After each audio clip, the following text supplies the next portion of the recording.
میرے امیر حافظ عبدالحمید گوندل صاحب تشریف فرما ہے، انشاءاللہ ان کا بھی خطاب ابھی آپ نے سماعت کرنا ہے۔ مسلک اہل حدیث کی حقانیت اور اس کے دعوت کے مختلف پہلوؤں پر آپ ابھی اظہار خیال سن چکے ہیں، اور یہ کتنی مضبوط بات ہے کہ ہماری دعوت ہماری کسی کتاب کی طرف نہیں جو ہمارے کسی مسلک کے بڑے نے لکھی ہو، کسی شخصیت کی طرف نہیں کہ جس کو ہمارے ہاں بہت اعتبار حاصل ہو، کسی علاقے کی طرف نہیں، بلکہ ہماری دعوت اللہ رب العالمین نے جو قرآن نازل کیا اس کی طرف دعوت ہے، اور نبی رحمت صلی اللہ علیہ وسلم نے جو کچھ فرمایا اس کی طرف دعوت ہے۔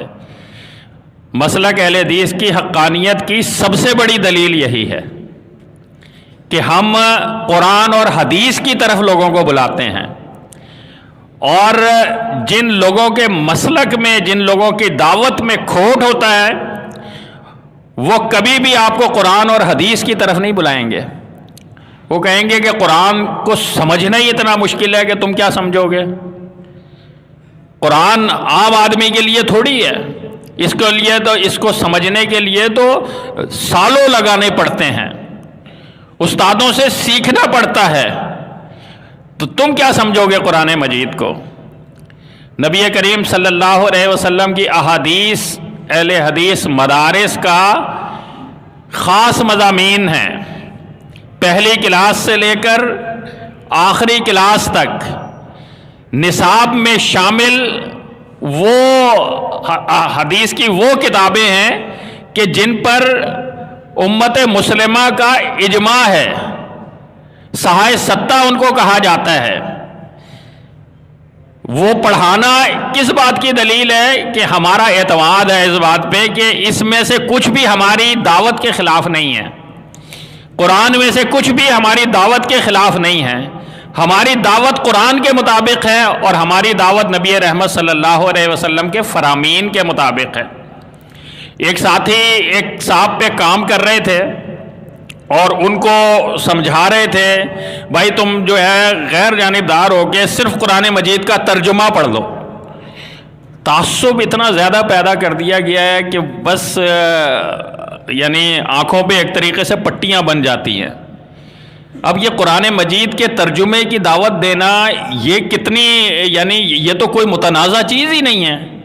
یہ تو کوئی فرقہ واریت ہی نہیں ہے۔ یہ بھی نہیں کہا جا رہا کہ بھائی تم کسی ہمارے مترجم کا ترجمہ پڑھو، بلکہ کہا جا رہا ہے کہ بھائی آپ قرآن مجید کا ترجمہ پڑھ لو،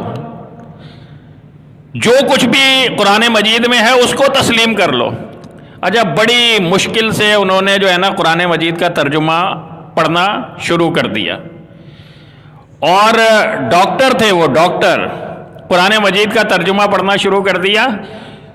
چند دنوں کے بعد انہوں نے بتایا، کہنے لگے کہ میں نے قرآن مجید کا ترجمہ پڑھنا چھوڑ دیا ہے، اور ترجمہ چھوڑنے کی وجہ کیا بتا رہے ہیں کہ اگر میں یہ ترجمہ پڑھتا رہا تو میں اہل حدیث ہو جاؤں گا، وہابی ہو جاؤں گا، اس وجہ سے میں نے قرآن مجید کا ترجمہ پڑھنا ہی چھوڑ دیا ہے۔ کتنی بڑی دلیل ہے کہ سچائی ہمارے ساتھ ہے، حق ہمارے ساتھ ہے۔ نبی کریم صلی اللہ علیہ وسلم کے ہمارے اسٹیج سے، ہمارے محراب و منبر سے اگر بلایا جاتا ہے تو اللہ کے قرآن کی طرف بلایا جاتا ہے، اگر بات کی جاتی ہے تو نبی رحمت صلی اللہ علیہ وسلم کے فرامین کی بات ہوتی ہے۔ ہمیں اپنے آپ کو حق ثابت کرنے کے لیے جھوٹے قصے کہانیاں بنانے کی ضرورت کہیں نہیں پڑتی۔ آپ ہمارے خطبات اٹھا کے دیکھ لیں، ہمارے علماء کی تقاریر سن لیں، کراچی میں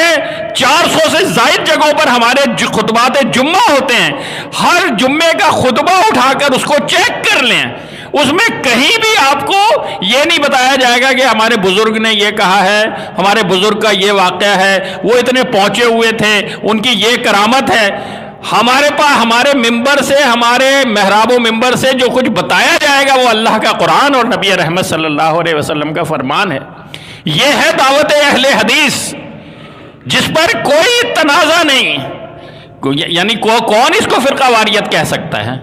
کون کہہ سکتا ہے کہ یہ اختلافات کی طرف دعوت ہے؟ بھائی قرآن تو سچی کتاب ہے، لا ریب فیہ ہے، اس کے اندر تو کوئی شک نہیں ہے۔ وَلَقَدْ يَسَّرْنَا الْقُرْآنَ لِلذِّكْرِ فَهَلْ مِن مُدَّكِرٍ، ہم نے اس قرآن کو نصیحت کے لیے آسان کر دیا ہے۔ اتنی مضبوط، اتنی مستحکم، اتنی سچی دعوت آپ کی، لیکن اگر وہ گلی محلے میں پھیل نہ رہی ہو، پاکستان کی طول و عرض میں اس دعوت کو فروغ نہ مل رہا ہو، اس دعوت کے چرچے نہ ہو، اس دعوت سے لوگ اس دعوت کو قبول کر کے اس کے حامل نہ بن رہے ہوں، تو اس میں ذمہ داری کس کی ہے؟ اصل بات یہ ہے، سمجھنے کی، سوچنے کی بات یہ ہے۔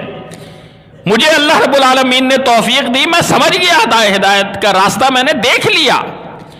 کوئی ذریعہ بن گیا میرے لیے، اور میں نے قرآن و سنت کی دعوت کو قبول کیا۔ آپ نے بھی کسی کی دعوت پر لبیک کہا اور قرآن و سنت کی دعوت کو قبول کر لیا۔ اب یہ جو اتنے سارے لوگ ہیں، ہزاروں کی تعداد میں نہیں، لاکھوں کی تعداد میں نہیں، کروڑوں کی تعداد میں، اور اگر پوری دنیا کے اعتبار سے آپ دیکھیں تو اربوں کی تعداد میں لوگ ایسے ہیں جو سچائی جن تک پہنچانے کی ضرورت ہے، اور اس انداز میں پہنچانے کی ضرورت ہے کہ جس کو کہیں کہ حجت تمام کر دی ہے ہم نے۔ کتنی مضبوط دعوت، کتنی مستحکم دعوت، لیکن وہ گھروں میں رہ جائے، وہ ہمارے دماغوں تک محدود رہ جائے، وہ ہمارے دل سے آگے نہ بڑھ سکے، تو یہ کتنی بڑی بدقسمتی کی بات ہے۔ اس دعوت کی پہرے داری کرنی ہے، ان لوگوں کی ضرورت ہے کہ جو اس دعوت کو لے کر اٹھیں اور خطرات مول لیں،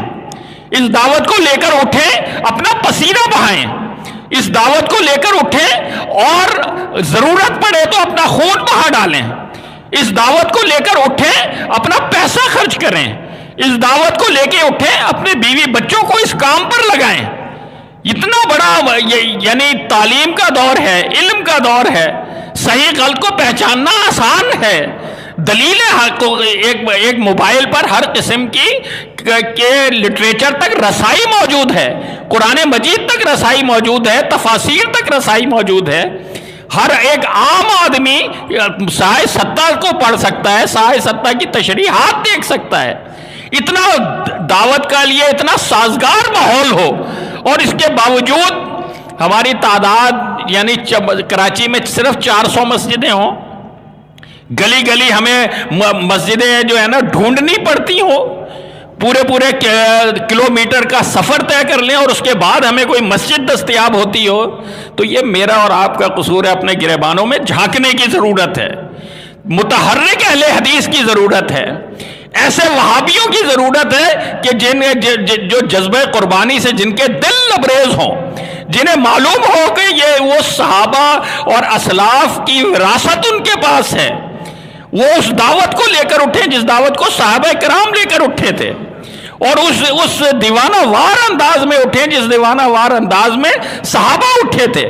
محفل کون و مقام صبح و شام پھرے، میں توحید کو لے کر صفت جام پھرے، کوہ میں دشت میں لے کر تیرا پیغام پھرے، اور معلوم ہے تجھے کہ کبھی ناکام پھرے، دشت و دشت تھے دریا بھی نہ چھوڑے ہم نے، اور بحر ظلمات میں دوڑا دیے گھوڑے ہم نے۔ الہی یہ تیرے پراسرار بندے جنہیں تو نے بخشا ہے ذوق خدائی، دو نیم ان کی ٹھوکر سے صحرا و دریا، سمٹ کر پہاڑ ان کی ہیبت سے رائی، دو عالم سے کرتی ہے بیگانہ دل کو، عجب چیز ہے لذت آشنائی، شہادت ہے مطلوب و مقصود مومن، نہ مال غنیمت نہ کشور کشائی۔ شہادت کی طلب میں نکلتے تھے، شہادت کی آرزوؤں کو دل میں پالتے تھے، ان کی دعاؤں میں شہادت کی دعا شامل ہوا کرتی تھی۔ آج میں اور آپ اپنے گریبانوں میں دیکھیں، یہ ٹھنڈے اہل حدیث، یہ غیر فعال اہل حدیث، یہ غیر متحرک وہابی، یہ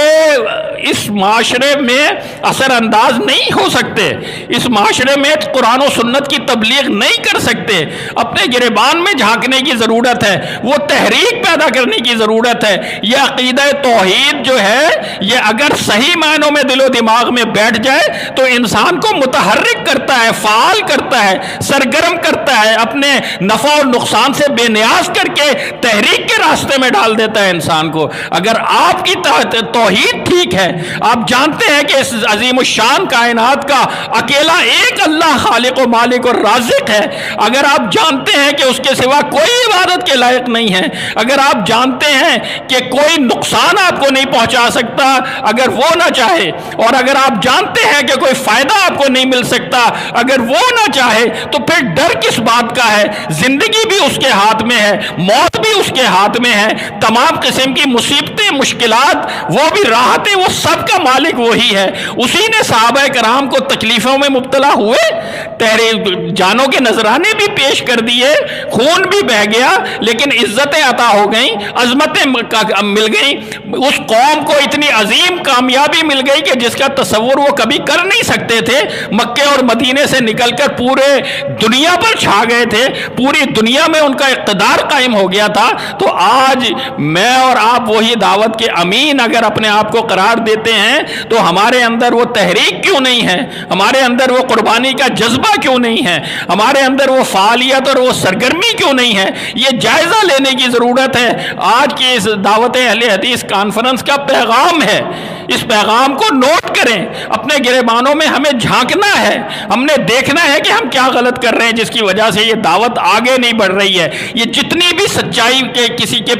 کسی دعوت میں موجود ہو، لیکن اس کو فروغ دینے کے لیے انبیاء کو بھی مدد کی ضرورت ہوتی ہے۔ انبیاء بھی کہتے ہیں کہ من انصاری اللہ، کون ہے جو اللہ کے لیے ہمارا مددگار ہو، اور پھر ان کے ساتھ لوگ جڑتے ہیں جو جانوں کے قربانی دینے کے لیے تیار ہوتے ہیں، اور پھر وہ ان کو پھر وہ عظمتیں ملتی ہیں، وہ کامیابیاں ملتی ہیں، دنیا اور آخرت کی کامیابیاں ملتی ہیں۔ ان کو کہا جاتا ہے کہ یہ جنتی ہے اور یہ جنتی ہے اور یہ جنتی ہے، ان کو کہا جاتا ہے کہ رضی اللہ عنہم ورضوا عنہ، اللہ ان سے راضی ہے اور یہ اللہ سے راضی ہیں، اور دنیا میں ان کو قیصر و کسریٰ کے تخت و تاج مل جاتے ہیں، ان کو قیصر و کسریٰ کے خزانے ان کے قدموں میں ڈھیر ہو جاتے ہیں۔ تو یہ صورتحال آج بھی بن سکتی ہے۔ اللہ وہی ہے جس نے ان کی مدد کی تھی جب وہ مخلص ہو گئے تھے، آج اللہ وہی ہے، وہ ہماری بھی مدد کر سکتا ہے اگر آج ہم مخلص ہو جائیں۔ اللہ تعالیٰ سے دعا ہے اللہ تعالیٰ مجھے اور آپ کو عمل کی توفیق دے۔ وآخر دعوانا